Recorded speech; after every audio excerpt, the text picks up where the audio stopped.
দেখো বন্ধুরা, একটা জিনিস দেখাচ্ছি তোমাদেরকে। এই দেখো পেঁয়াজের বীজ।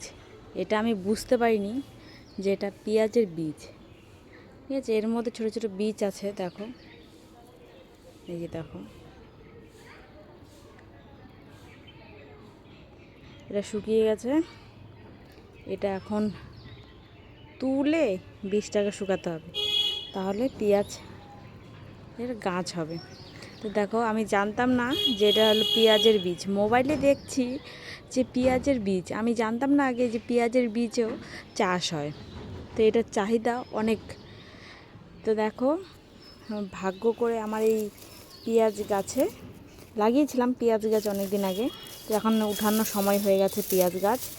তো এর মধ্যে পেঁয়াজের বীজ হয়েছে। দেখো, এটাকে উঠিয়ে ভালো করে শুকিয়ে এটাকে আমি আবারও পেঁয়াজ গাছ লাগাবো। তারপরেও ভিডিও তোমাদের সাথে শেয়ার করব। তো আমি জানতাম না যে পেঁয়াজের বীজ হয়। তো এটা